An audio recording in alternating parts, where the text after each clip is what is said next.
ప్రభుత్వం ఎక్కువ రోజులు ఉండదు అని బీఆర్ఎస్ వాళ్ళు అంటుంటే లేదు లేదు మీ పార్టీ వాళ్ళు మాకు టచ్లు ఉన్నారని కాంగ్రెస్ వాళ్ళు కొన్ని రోజుల నుంచి బగ్గరే మాటకు మాట అనుకుంటున్నారు కదా.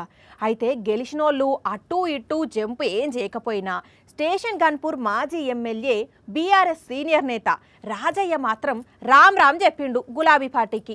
గులాబీ పార్టీలో ఆడిండు పాడిండు ఏడ్చిండు అడ్జస్ట్ అయ్యిండు, కానీ ఇప్పుడు మాత్రం మస్తు బాధపడుతున్నాడు రాజయ్య సారు. నా 40 సంవత్సరాల ప్రజా జీవితంలో ఎన్నడూ కూడా ఇలాంటి క్షోభను అనుభవించలేదు. అయ్యో బాధపడకండి సార్, బాధపడకండి. అయితమే కానీ మరి మీ టికెట్ ఇవ్వనప్పుడేమో బయటికి రాలేదు, కడియం శ్రీహరికి సపోర్ట్ చేస్తున్నామన్నారు, నాకు ఎంపీ టికెట్ వస్తుందని చెప్పిండ్రు. పోయి గిట్లా ఎన్నికల ముందు పార్టీ మారుతారేంటి సార్? నేను ఇంకా విధేయుణ్ణి అనిపించుకోవడానికి ఇంకా ఇంకా ఇంకా ఓం కేసీఆర్ అన్నట్టు నేను పోతా ఉంటే ఇక అక్కడి నుంచి వెళ్ళేమో ఎలాంటి ఆదరణ రాకుండా నిరాదరణకు గురయ్యి అధిష్టానం దగ్గర నుంచి అక్కడ ఉండదు. ఆదరణ అంటే ఎంపీ టికెట్ కూడా ఇస్తలేరు అనేనా సార్ బయటకు వస్తున్నది? పార్టీ విధానాలు కూడా నాకు నచ్చడం లేదు. పార్టీ ఓడిపోయింది కాబట్టి అట్లా అంటున్నట్ట నిజంగానేనా?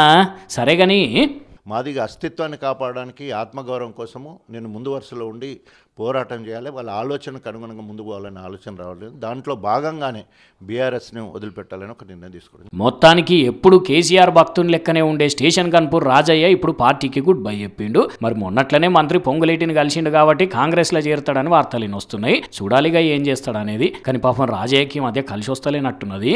ఎప్పుడు ఏదో ఒక వివాదంలో ఇరుక్కునుడే కాకుండా ఇప్పుడు ఏకంగా పార్టీ మారేదానికి వచ్చింది. కానీ సారు ఇప్పుడు ఏ పార్టీలకు పోతారు అనేది మీ ఇష్టం, కానీ కనీసం అక్కడన్నా ఎట్లాంటి వివాదాలు లేకుండా ఉండేటట్టు చూసుకోండి సార్ జరా, సరేనా?